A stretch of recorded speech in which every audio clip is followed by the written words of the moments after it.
Comprendre l'hypertension artérielle. L'hypertension artérielle cause peu ou pas de symptômes, mais elle entraîne des conséquences importantes. Elle est directement responsable de près de 10 millions de décès chaque année. Plus du quart de la population mondiale souffre d'hypertension, et ce chiffre grimpe avec l'âge. Nous avons affaire à un problème de taille. La majorité des gens hypertendus héritent d'une pression élevée de leur famille. On parle alors d'hypertension artérielle essentielle ou primaire. Elle est souvent multifactorielle, c'est-à-dire qu'elle possède plusieurs facteurs sous-jacents. Examinons les problèmes à long terme engendrés par l'hypertension artérielle. Quand la pression est trop haute de façon prolongée, elle peut endommager les artères, entraînant potentiellement des complications importantes.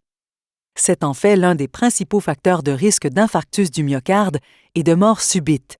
On constate aussi davantage de cas d'AVC, d'insuffisance cardiaque, d'insuffisance rénale et de fibrillation auriculaire chez les gens non traités ou traités de façon insuffisante. Le traitement réduit la survenue d'insuffisance cardiaque de 50 %, d'AVC de 40 % et d'infarctus du myocarde de 15 %. Il est important de l'observer assidûment, puisque les conséquences catastrophiques de l'hypertension ne sont généralement pas ressenties lors des premières années. C'est comme une pression d'eau élevée dans vos tuyaux à la maison. Elle peut à la longue causer un dégât sans avertissement. On la considère comme une tueuse silencieuse et surtout sournoise. Dans la très grande majorité des cas, l'hypertension artérielle ne présente pas de symptômes. Difficulté à poser un diagnostic? Près d'un patient sur 5 présente une mesure faussement élevée au cabinet du médecin.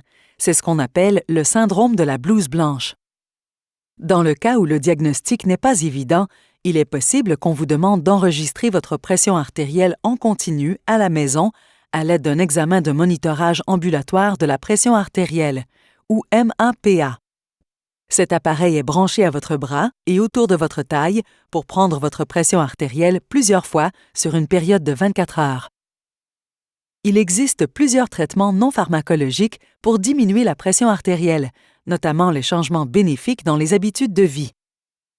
Une des meilleures façons d'aborder le traitement est de prendre l'habitude de faire de l'exercice régulièrement. Bouger régulièrement nous amène à changer notre façon de manger et ainsi d'atteindre ou de conserver notre poids santé. Ce faisant, la cigarette n'a plus sa place, si tel était le cas. Vous devriez aussi adopter un régime alimentaire faible en sel. Il est recommandé de modérer votre consommation d'alcool. Pour les hommes, on suggère au maximum près de 2 consommations par jour, et pour les femmes, un peu plus d'une. Une consommation équivaut à une bière, un verre de vin ou une once et demie de spiritueux à une teneur de 40 %. Il n'est pas nécessairement facile d'adopter le traitement non médicamenteux, puisqu'il exige que vous changiez plusieurs habitudes de vie. Cependant, les bénéfices sont nombreux et les professionnels peuvent vous aider. Si la pression artérielle reste élevée malgré les conseils d'usage, il faudra avoir recours à la médication. Il n'est pas rare de devoir consommer une combinaison de pilules pour arriver à maîtriser la pression artérielle de façon adéquate.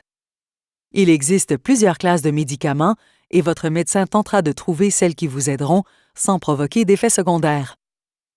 Il est important de prendre son traitement de façon constante, même si vous vous sentez bien. N'oubliez pas de renouveler votre prescription chez le pharmacien avant de manquer de comprimés. Le traitement approprié de l'hypertension artérielle, lorsque suivi de façon régulière, peut prolonger la vie d'une personne de plusieurs années et éviter des complications majeures, y compris la paralysie, l'infarctus du myocarde, l'essoufflement causé par une insuffisance cardiaque ou l'angine à l'effort. L'hypertension peut et doit être maîtrisée, et il est de votre devoir de le faire de façon assidue.